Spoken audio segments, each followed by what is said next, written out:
These are some of the faces of our nearest neighbors in South America. Do you know the names of the countries in which they live?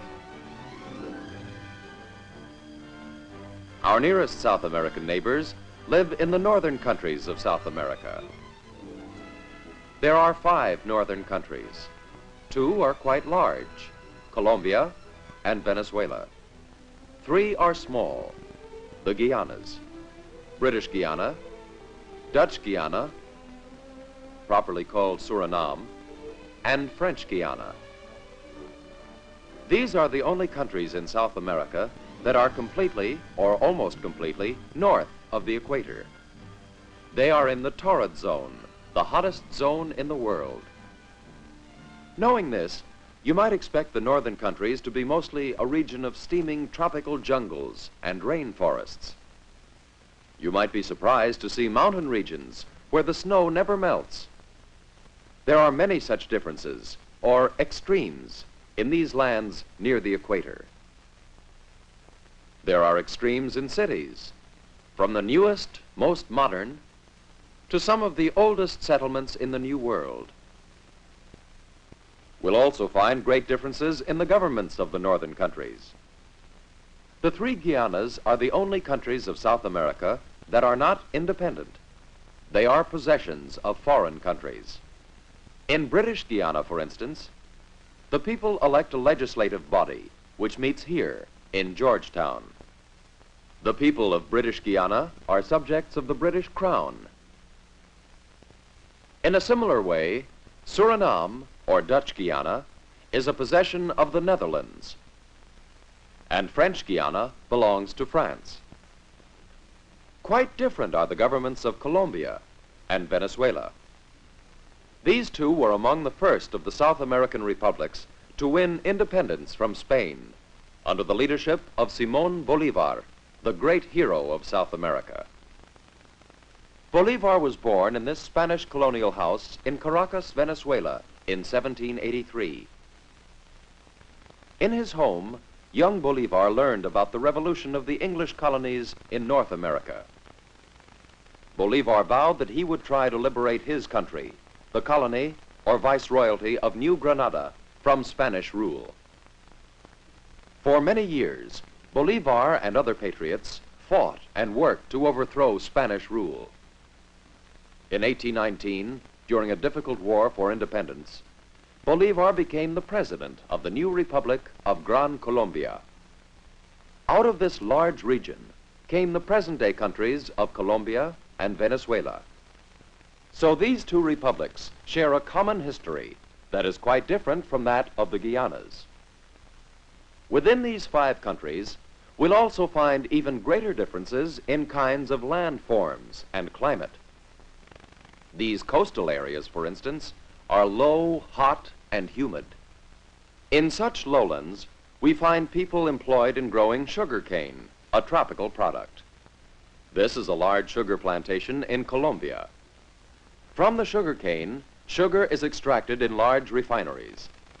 Sugar is an important export of the northern countries.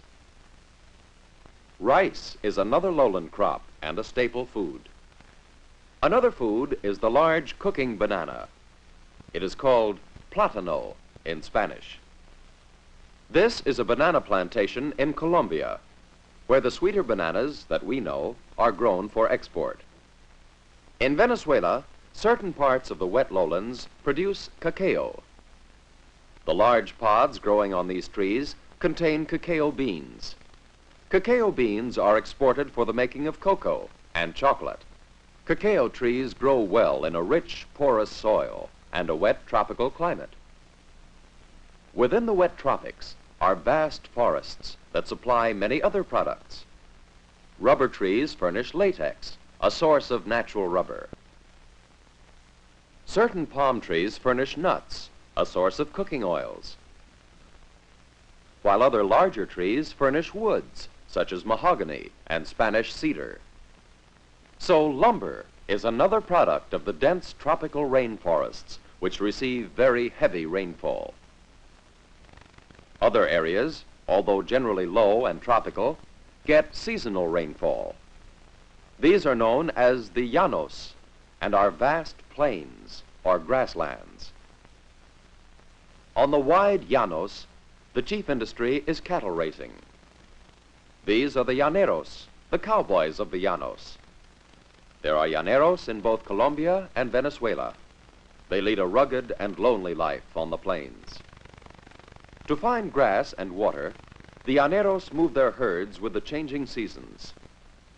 Cattle supply meat for people of the northern countries, especially those of the big cities. This woman is shopping for food in a busy open market in the city of Bogota, Colombia. Here she may buy such staple foods as corn, rice, beans, or potatoes. During her shopping, she may stop to have a cup of coffee. Colombia is the second largest producer and exporter of coffee in the world.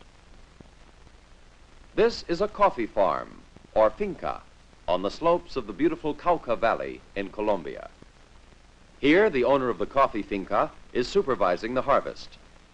The coffee berries are picked as they ripen. There may be several harvests of berries. After picking and a long processing, the coffee beans are dried in the sun and then packed. Part of the story of coffee is the long journey to the seaports. Donkeys are still used to transport coffee through mountainous country. Although it is difficult to build roads through the mountains, trucks are used in some places to haul the coffee. Much coffee is also shipped by riverboat. This barge load of coffee is being pushed by a steamer on the great Magdalena River, which flows 1,000 miles through Colombia. This riverboat is much like the great stern wheelers once used on the Mississippi. Much coffee goes to Barranquilla, Colombia.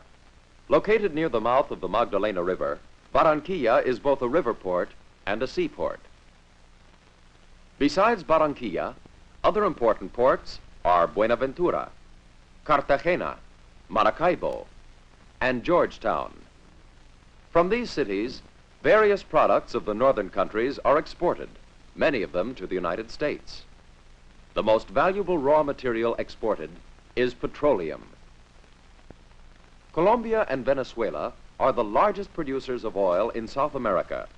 In Venezuela, the Lake Maracaibo region contains one of the largest deposits. The wells are drilled underwater and stretch for miles into the lake. Today, new wells are being drilled every few days. Wells are drilled into the bottom of the lake to reach the oil-bearing strata below. The oil industry is bringing Venezuela tremendous wealth.